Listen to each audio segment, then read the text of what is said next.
Your thoughts on last week? Well, I think you hit the nail on the head. I think these next 2 weeks were 2 weeks where we could play well and lose. I mean, really good basketball teams on both sides of the ball. And, obviously I thought at Toledo we did some really good things, but when the game needed to be won, I don't think we made the plays we needed to make. We had some turnovers with the lead, and I thought they had 16 offensive rebounds. So the challenge going into the next game at Buffalo, which was very similar, they hadn't lost at home either. So the challenge was for our team to understand that to win this, to get involved in this race, we got to compete on the glass, and I thought we did a really good job of that. Bean Willis manned the point incredibly well for you on Saturday. He had struggled previously, had his ups and downs. What was it about Saturday and him maybe in a different role and playing as long as he did that allowed him to click against the Bulls? I think sometimes, you got to kind of get thrown into the fire to produce, and he knew. He had to play. He had to play for us to have a chance to win, and he's a pretty tough kid. I mean, so, the thing he did that was really most impressive to me, he had 4 defensive rebounds. We hadn't been getting any rebounds from the guard spot, and he went in, got 4 defensive rebounds, put his body on people.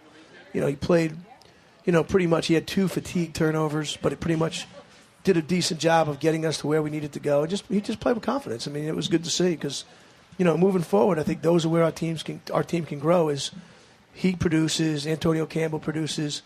Wadley Montpierre, who hasn't played in 11 games, needed to go in the game and play well. He did.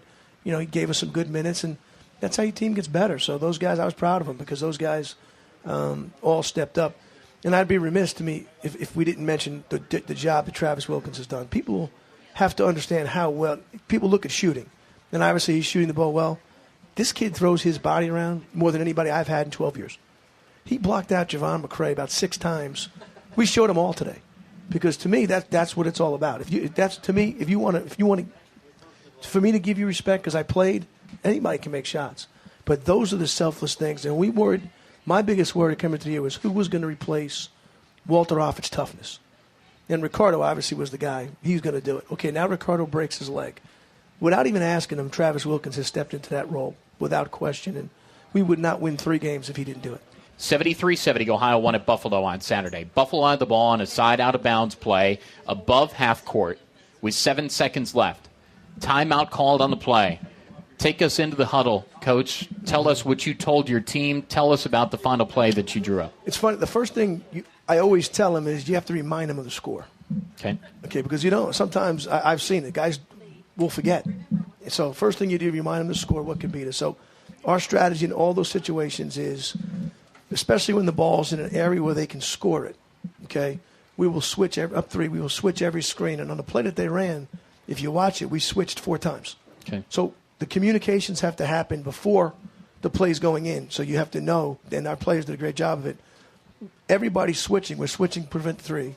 Now, if they throw it to the backcourt, okay, not the front court. So if it's a throw backcourt, we probably would foul when the ball would come over half court because then you're talking about 5, 4, 3 seconds. Mm-hmm. But if it's thrown in the front court, we are just switching, not fouling, and keeping them in front. And because of it, they had to throw the ball in almost, right at the half court line with no time, and we took them out of their play. Bobcat softball right now is doing things that the Cats have not done since 1974, and even then they didn't do this. Jody Hermanic is the head coach of Bobcat softball. She joins us now. How about a round of applause for her? Thank you. Well, congratulations. How is all this happening? Just by dedication and hard work. These girls are so much fun to coach. I mean, you get to the field every single day, and they're just enthusiasm to be together and to play together and to take on a new challenge has been present since the fall, since the practices in the fall, and they've just been so much fun to coach. It's been a lot of fun. This is a team that's showing you a lot of facets through just 8 games of the season. Yeah, the first weekend out in South Carolina, facing a lot of tough teams, and we were the best offensive team there, driving the ball to the gaps, to the fence, beyond the fence, consistently up and down our lineup. We were getting a lot of offensive production, and then this last weekend, and so the run score margin was different and larger for us. But the one-run games this last weekend, in every tight situation we could possibly find ourselves in each of the 4, I was just very proud of them being steady and resilient and competing until the last out. And And then things went our way. People stepped up in big spots, and we were really proud of that. And Ohio will take on Western Michigan, a 16-8 ball club, 9-3 in the back. Ohio 18-7 and 8-4. This Western Michigan ball club was the one that knocked off Ohio 90-74 not that long ago, February the 5th in Kalamazoo. What needs to change from game one to now the rematch, Coach? Well, I think, first of all, we need to play harder. I don't think we played very hard that night, and sometimes you say that, and people are like, well, what does that mean? I don't think that, especially in the interior, I thought we made them way too comfortable. So the bottom line of that game, they scored 24 points off our turnovers. They had 38 points in the paint. That's 62 points.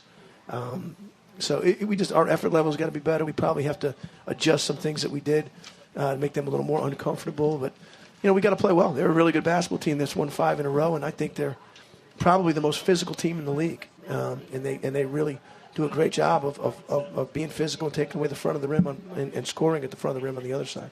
All right, Saturday, obviously one game at a time, but that next ball game is Akron. Akron's kind of changed a little bit here with some health stuff and some suspensions, too. This will be a different sort of Akron team that we see at the Jar on Saturday.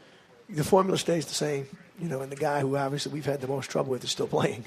So, Diggs and Treadwell were great players when we played here. Treadwell's been a great player all year. So, going to be a good one. I'm sure our guys will be ready to play.